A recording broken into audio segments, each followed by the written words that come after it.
continuing the series of the Bir Tefillah, Pirush Milas of Psukkah de Zimra.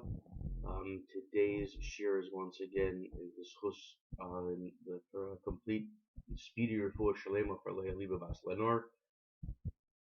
May everything go well and she continue to get well and have a complete and speedy recovery.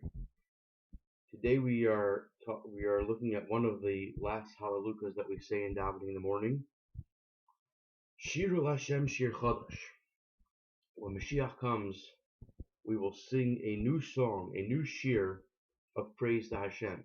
It's brought down in the Medrash by Shir Hashirim that there have been so far 9 different shiras, 9 different songs that have been composed to praise Hashem.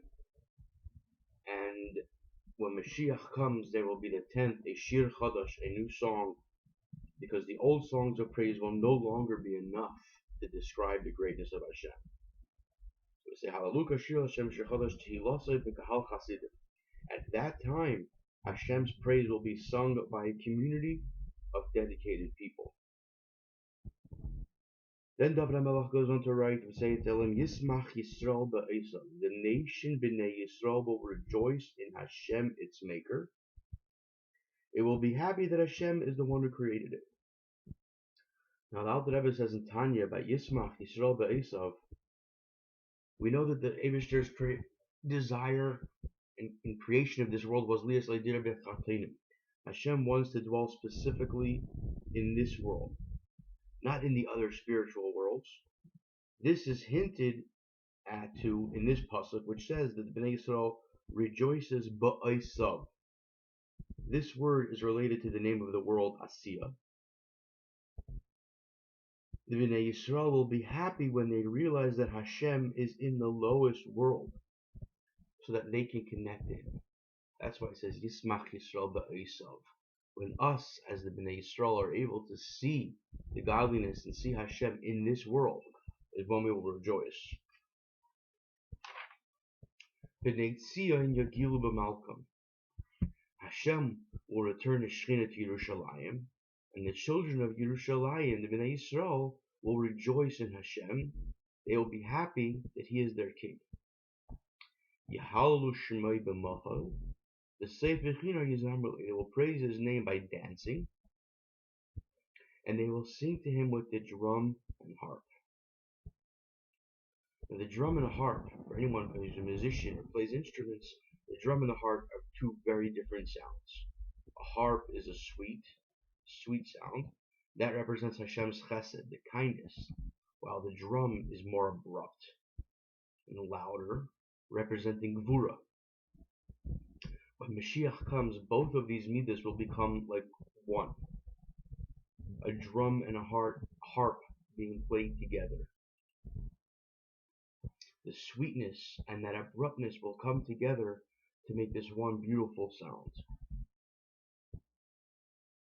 Ki reitz Hashem b'yameh, B'nai Yisrael will praise Hashem because they will see how Hashem wants them as His nation. When Mashiach comes, the humble people among Bnei Yisrael will become beautiful from Hashem's help. Yalzu Chasidim, Hashem's dedicated people will rejoice in the glory that will come to them. Yiranu al mishkavesam. They will sing to Hashem when they lie at night on their beds. Reimim Mois Kel Begreinam, their uplifting praises will be in their throats. They will speak about Hashem's greatness. Their praises will be like a double-edged sword in their hand. A double-edged sword is needed, spiritually, to cut off the 2 sources from where Klippa receives its strength. 1, a person lowering himself into unholy matters instead of Torah mitzvahs. And the second is a person being arrogant and holding himself high. The double-edged sword removes these problems so that the Klippa cannot survive, and removes both of these issues. Lastly, Snakama Bagayim. In this, what will they do when they use this double-edged sword to remove these 2 elements of the Klippa? They will used to take retribution, nekama, from the nations to punish the nations of the world. Lesser machaneh bezikim, to tie their kings with chains. V'nichvedem b'chavei barzal, and their honored people with iron shackles.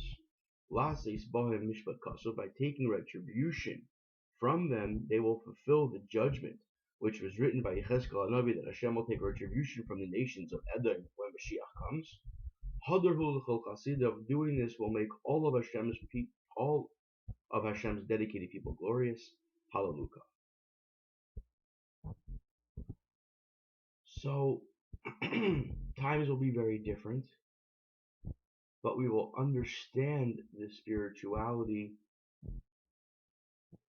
that is in this world that we have been privileged to have, because we will be able to see that greatness that Hashem has desired for us to see and to make here.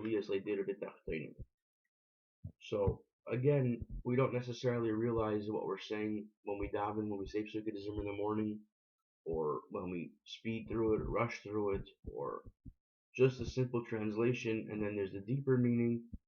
So the point with these videos is to at least put a few ideas about the davening in the back of your mind, so even for those that do rush through it, when these ideas are situated in the back of your mind, you still have more of a concept of what you're saying. And that is the goal of this project, is to help everyone understand a little bit better what they're saying with davening, which will ultimately lead to more kavanah, which will possibly lead to slowing down your davening for those that aren't in such a rush. But it's important that we understand what we're saying. And the more that we understand what we're saying, the more we can understand why we have the purpose that we have. And when you understand something, it's much easier to do a job than when you're just told that you have to do it. So Mitzvah Hashem, hopefully this will help anyone that's watching this video have a greater understanding when they daven, maybe have more kavanah, and maybe do something extra, take on an extra mitzvah, an extra hachlata, learn an extra mishnah, an extra pasuk, say an extra kapitel tehillim, for anyone that needs a refuah shalema, for anyone that needs a bracha, for parnasa, for whatever it may be. And in that zechus, we will have brought Mashiach one step closer to take it from Yad Mamash.